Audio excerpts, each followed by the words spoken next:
ابو بکر نے بہت خوش ہو کر ایک بات کہی، حضور میں نے 2 اونٹنیاں تیار کی ہوئی ہیں. یعنی اب آپ وہ تو سوچتے تھے نا شاباش ملے گی کہ میں نے تیاری کی ہوئی ہے، میں نے 2 اونٹنیوں کو خوب کھلا پلا کے فربا کیا ہوا ہے، بڑی توانا ہے تاکہ ہم تیزی کے ساتھ سفر کر سکیں. حضور نے توقف کیا، فرمایا ہاں ٹھیک ہے، 1 اونٹنی میں استعمال کروں گا لیکن میں اس کی قیمت ادا کروں گا. حضرت ابو بکر کی آنکھوں میں آنسو آ گئے، سوتے ہوئے کہا حضور مجھ سے یہ مغایرت، کیا یہ جان اور مال کسی اور کے لیے ہے؟ آپ مجھ سے بھی کہہ رہے ہیں میری اونٹنی جو ہے وہ بھی بلا معاوضہ آپ کو بولنے فرما رہے ہیں. یہ ہے محمد الرسول اللہ کی غیرت اور حمیت کا معاملہ. ہمارا معاملہ جو ہے دین کی دعوت و تبلیغ کے اعتبار سے بالکل کچھ مختلف بنا ہوا ہے. اسی لیے وہ عزت نہیں، وہ وقار نہیں. یہاں یہ حال ہے کہ حضور کے خسر ہیں، جان نثار ہیں، یار غار ہیں، سب کچھ ہیں، لیکن وہاں بھی یہ معاملہ ہے کہ ٹھیک ہے اونٹنی کی میں قیمت ادا کر. بہرحال میں جو عرض کر رہا تھا وہ یہ ہے کہ چونکہ رسول کو اجازت نہیں تو فرمایا گیا وَاصْبِرْ لِحُکْمِ رَبِّكَ وَلَا تَكُنْ كَصَاحِبِ الْحُوتِ. دیکھنا وہ جو یونس علیہ السلام جو انہوں نے کیا تھا، اجازت آئے بغیر وہ اپنی قوم کو چھوڑ کر کسی اور وجہ سے نہیں گئے تھے دین کی حمیت اور غیرت کی وجہ سے. یہ بدبخت بات سننے کو تیار نہیں ہے تو دفع ہو، میں کہیں اور جا کر اللہ کی بات کہیں سناؤں گا، لیکن اجازت کے بغیر نہیں جا سکتے. یہی وجہ ہے کہ پکڑ ہوئی، گرفت ہوئی اور مچھلی کے پیٹ میں رہے. وہاں وہ لا الہ الا انت سبحانک انی کنت من الظالمین، اور وہاں سے پھر اللہ تعالیٰ نے نجات دی، مچھلی نے انہیں اگل دیا ساحل کے اوپر. یہ ایک لمبی بات ہے. تو یہاں حضور سے کیا کہا گیا؟ صبر کی. اب دیکھیے ایک بات عجیب ہے، یہ ربط اپنے ذہن میں رکھیے. اللہ تو صبر کی تلقین کر رہا ہے اپنے رسول کو، اور رسول یہی تلقین کر رہے ہیں اپنے صحابہ کو. صبر کرو، جھیلو، برداشت کرو، ہاتھ مت اٹھانا، کوئی جوابی کارروائی نہیں ہوگی، بلکہ اپنے اوپر جھیلو جو کچھ جھیلنا ہے، ڈٹے رہو، پیچھے مت ہٹنا، یہ صبر ہے. لیکن ہاتھ اٹھانے کی اجازت نہیں. چنانچہ اب ذرا چشم تصور سے دیکھیے، ابو جہل اس نے جو بدترین روش اختیار کی، وہ ایک خاندان تھا حضرت یاسر، ان کی اہلیہ حضرت سمیہ، اور ان کے فرزند حضرت عمار رضی اللہ تعالی عنہم. یہ غلام نہیں تھے. حضرت سمیہ تو کنیز تھیں لیکن یاسر غلام نہیں تھے. ان کی کہانی یہ ہے، واقعہ یہ ہے کہ یہ بہت نیک آدمی تھے. یاسر یمن کے باشندے، انہیں کو خواب میں بشارت ہوئی کہ نبی کا ظہور ہونے والا ہے مکے میں، جاؤ شاید ان کے قدموں تک پہنچ جاؤ. جیسے حضرت سلمان فارسی کی بات میں نے آپ کو بتائی، وہ تو خواب کی بشارت نہیں تھی، وہ ان کے غور و فکر کا معاملہ تھا. انہوں نے وہ جو آگ کی پوجا پاٹ ہے اس کو چھوڑا اور سفر کیا، اور پھر انہیں خبر دی ایک راہب نے کہ کھجوروں کی سرزمین میں آخری نبی کا ظہور ہونے والا ہے، جاؤ شاید قسمت یابری کرے. انہیں خواب آیا. یہ یمن سے ترک وطن کر کے مکے آ گئے. ابو جہل کا ایک چچا تھا، بہت شریف النفس انسان، اس کے ساتھ معاہدہ کیا حلیف بن کر، اور وہ مکے میں رہنے لگے. اس لیے کہ یہ نوٹ کر لیجئے، مکہ اس وقت ایک قبیلے کا شہر تھا، صرف قریش. یا قرشی رہ سکتا تھا وہاں، یا قرشی کا حلیف. اگر کسی کے ساتھ اس کی، جیسے آپ کو معلوم ہے یہاں کاروبار وغیرہ کرنے میں سعودی عرب میں شراکت جو ہے وہ کسی لوکل سعودی کے ساتھ ہوگی تو آپ کر سکتے، وہ کفیل ہے، ورنہ آپ کچھ نہیں کر سکتے. اسی طرح کی بات وہاں تھی کہ اگر تو کسی قرشی نے آپ کو امان دی ہوئی ہے تو آپ رہ سکتے مکے میں، ورنہ نہیں. یا تیسرے قرشی کا غلام تو ملکیت ہی ہے اس کی، جیسے بھیڑ بکری ہے کسی قرشی کی، اسی طرح اس کے غلام ہے. یہ 3 کیٹیگریز تھی انسانوں کی مکے میں. اسی کو نوٹ کیجئے کہ جو بیچارے غلام تھے وہ سب سے زیادہ ستائے گئے، اس لیے کہ غلاموں کے تو حقوق ہی کوئی نہیں تھے.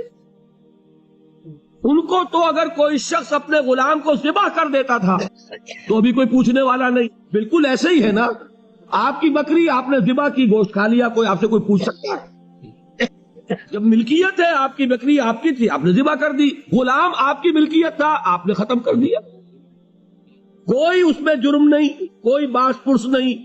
یہ تھا حال غلاموں کا. بلال غلام تھے، ابو فقی غلام تھے، زنیرہ ایک کنیز تھی. ان کو جو ماریں پڑی ہیں اس کا آپ کو معلوم ہے.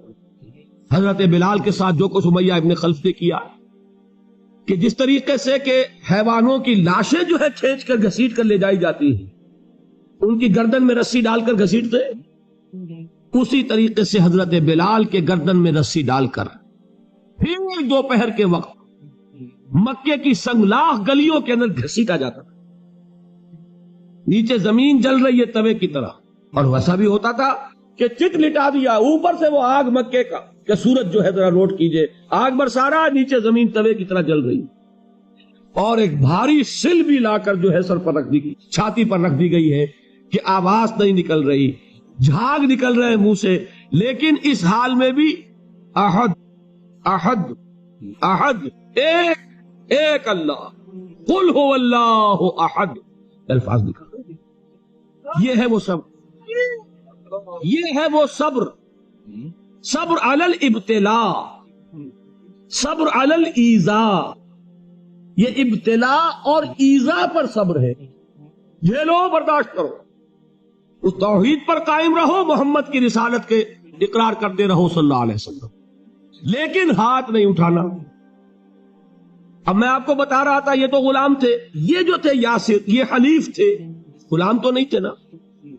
البتہ وہ ابو جہل کے چچا کی کنیز تھی یہ سمیہ، انہوں نے اجازت لے کر ان سے نکاح کر لیا. یہ تو کنیز رہیں گی. بیٹا جو ہوا وہ بھی ایک طرح سے جب کنیز زیادہ ہے وہ غلام ہو گیا، عمار ابن یاسر. وہ جو شخص تھا بہت شریف النفس ابو جہل کا چچا، وہ مر گیا. اب ابو جہل جو ہے اس خاندان کا سربراہ ہے، لہذا یہ تینوں جو افراد ہیں وہ اس کے رحم و کرم پر ہے. یاسر کو بھی پروٹیکشن اگر ہے تو ابو جہل کی ہے، ابو جہل جو چاہے کرے. اور سمیہ تو کنیز ہے ہی، اس کا تو کوئی حق ہے ہی نہیں، جو چاہے کرے. اور عمار ان دونوں کا بیٹا ہے، لہذا بدترین معاملہ کیا ابو جہل نے ان تین افراد کے ساتھ. حضرت سمیہ کے ساتھ جو کچھ کیا گیا ہے آپ اس کا تصور نہیں کر سکتے. بالآخر جو شہید کیا ہے حضرت سمیہ کو، ایذائیں دے دے کے، سسکا سسکا کے، ان کے جسم کے نازک حصوں کو جلا کے، داغ دے کر. کہتا کیا تھا؟ ایک دفعہ کہہ دو کہ میرا جو یہ بت ہے یہ بھی الہ ہے، مان لو، میں چھوڑ دوں گا. تنگ آ گیا، کسی طریقے سے ایک دفعہ کہہ دو پھر میں چھوڑ دوں گا. لیکن یہ میاں بیوی حضرت یاسر اور حضرت سمیہ رضی اللہ تعالی عنہما، یہ ہے ثبات، یہ ہے صبر، یہ ہے استقلال. ایک مرتبہ بھی کہنے کے لیے تیار نہیں، جو چاہو کر لو، اب ہم تو اس سے پیچھے نہیں ہٹے. تنگ آ کر اس نے حضرت سمیہ کی تو شرمگاہ میں برچھا مارا اور شہید کیا. حضرت یاسر کے بارے میں ایک روایت یہ ہے، ستا ستا کے، تنگ کر کر کے، آخر کار جو ختم کیا، انہیں شہید کیا کس طرح؟ 4 سانڈ اونٹ جوان، ان سے رسے باندھے، ایک رسے سے ایک بازو باندھا، دوسرے سے دوسرا بازو باندھا، تیسرے سے ایک ٹانگ باندھی، چوتھے سے دوسری ٹانگ باندھی، اور چاروں کو دوڑایا ہے کہ جسم کے پرکھتے ہوئے. اس حال میں کیا ہو رہا تھا وہ میں بتا رہا ہوں کہ اللہ تو تاکید کر رہا ہے اپنے نبی کو، اصبر وَلِرَبِّكَ فَاصْبِرْ وَاصْبِرْ عَلَى مَا يَقُولُونَ وَاصْبِرْ وَمَا صَبْرُكَ إِلَّا بِاللَّهِ وَاصْبِرْ لِحُكْمِ رَبِّكَ وَلَا تَكُنْ كَصَاحِبِ الْحُوتِ. اس وقت سامنے سے حضور گزرتے تھے جبکہ آل یاسر کے ساتھ یہ معاملہ ہو رہا ہے. کیا فرماتے تھے؟ اصبروا یا آل یاسر فَإِنَّ مَوْعِدَكُمُ الْجَنَّةُ، اے یاسر کے گھر والوں صبر کرو، جھیلو، اس لیے کہ تمہارے وعدے کی جگہ جنت ہے. اللہ تعالیٰ ادھر آنکھ بند ہوگی ادھر جنت میں تمہارا داخلہ ہو جائے گا. یہ ہے تواصوا بالصبر. والعصر ان الانسان لفی خسر.